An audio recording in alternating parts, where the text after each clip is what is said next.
O CP for Success, webinar Atividades Extraletivas e Desenvolvimento Global no Ensino Superior. Neste webinar proponho-me abordar a questão do desenvolvimento global no ensino superior e as atividades extraletivas, iniciando com uma breve reflexão, primeiro sobre o contexto atual, depois, sobre o facto de estarmos a desenvolver esta reflexão no quadro de uma universidade católica. Pensar o desenvolvimento global de cada aluno no contexto do ensino superior significa questionar como este se articula com as atividades letivas e extraletivas e como estes processos contribuem para formar estudantes preparados para o futuro, para serem protagonistas da sua vida e agentes de transformação da realidade. Em termos de contexto, vivemos um tempo em que estamos assoberbados por rápidas transformações sociais e tecnológicas, circunstância que influencia profundamente o modo como a juventude se relaciona consigo própria e com o mundo.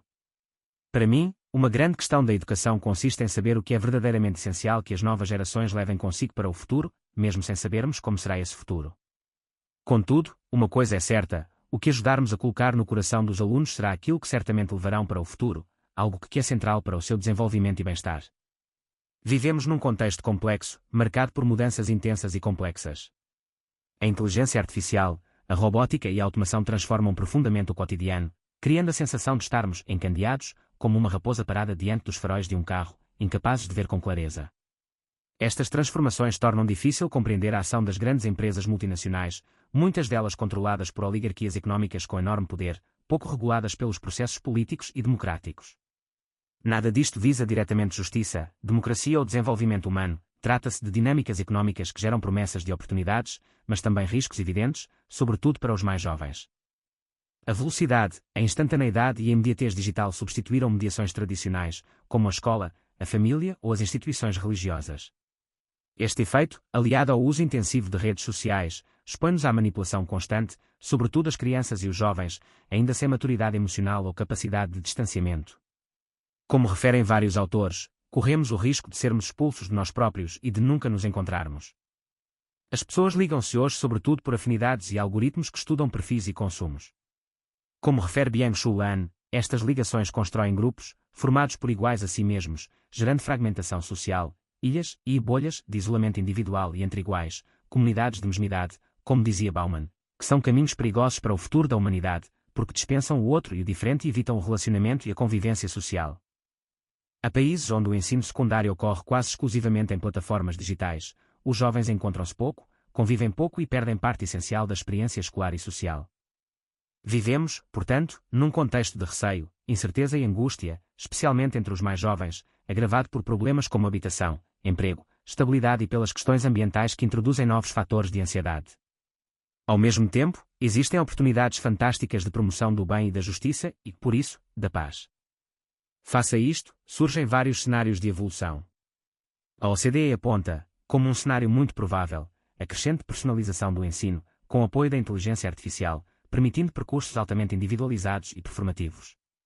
Mas esse caminho só será positivo se mantivermos a noção de escola e universidade como espaços de aprendizagem partilhada, onde cada estudante é acompanhado num ambiente humano e positivo.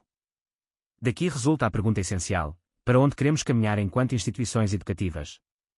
Como reforçar a mediação humana e o sentido de comunidade?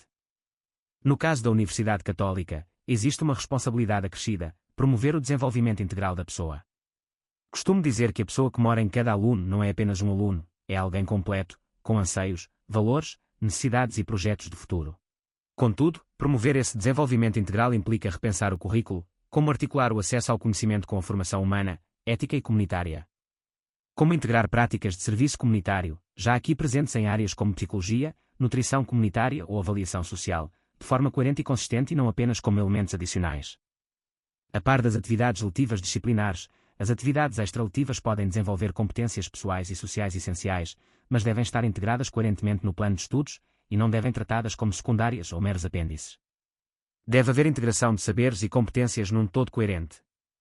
Já existem escolas católicas que trabalham estas dimensões desde o ensino básico e secundário e isso deve ter continuidade e articulação. As competências exigidas hoje, a começar pela capacidade de pensar, pensamento lógico, sistémico e crítico, empatia, cooperação, responsabilidade, comunicação, devem ser desenvolvidas de forma estruturada e contínua. Educar é também formar para os valores, para a ética, para o respeito pelo outro e para a resolução responsável de problemas. As chamadas atividades extraletivas, como a aprendizagem-serviço, o voluntariado e projetos sociais, são essenciais, mas requerem integração curricular, sistematicidade e reconhecimento formal. Precisamos de um novo modelo curricular, com consequências na certificação dos estudantes, tal como já se sugere há anos através da criação do suplemento ao diploma. A verdadeira diferença dos estudantes da Universidade Católica não está apenas no grau académico, licenciatura ou mestrado, hoje cada vez mais comum na população. A diferença está na dimensão humana, ética e social, própria de uma formação católica e essencial para o futuro. E isso tem de ter tradução no diploma final, que deve conter as competências pessoais e sociais desenvolvidas por cada aluno naquele tipo de atividades. A escola católica não pode ser igual às outras, deve ser um espaço que valoriza e integra saber, humanidade e comunidade. O que estes jovens levarem no seu coração para o futuro, qualquer que este seja, estará lá.